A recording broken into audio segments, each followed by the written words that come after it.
Hi, I'm Nick. We're here at the Rohde Schwarz booth at ECCE in Birmingham.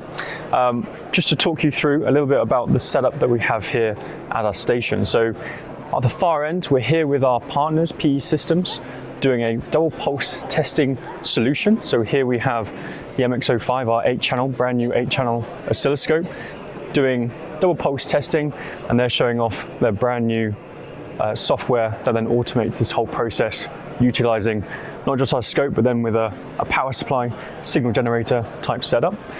So this is our double pulse testing setup. We have 2 passive probes and a current probe where we're measuring a low side gate measurement. Here we can see sort of the current and the 2 voltage on the gate and source. We then have also our PE Systems setup showing sort of a makeshift setup of a simulated double pulse testing solution. So this is sort of what we are proposing and sort of talking about quite predominantly at this ECCE event.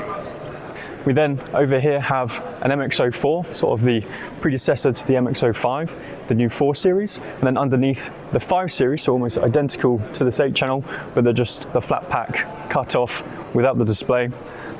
Over to this demo just in front of me, so we have the optically isolated probe, and then we have a Worth demo board. We work quite closely with Worth Electronic.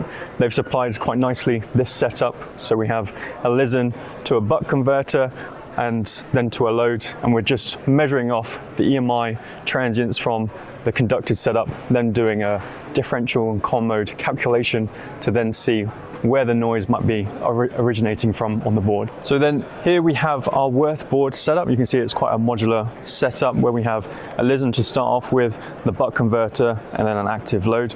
You can see quite predominantly sitting on the ground plane is our optically isolated probe, sort of probing directly onto the switching network. This is plugged into our sort of faceless 5 series oscilloscope. We then have on here the MX04 where you have 2 FFTs showing differential and then column mode, and you can see that these are attached directly to the listen on the board. So this is sort of an EMI debug demonstration that we have. So this is the Rohde Schwarz stand at ECCE.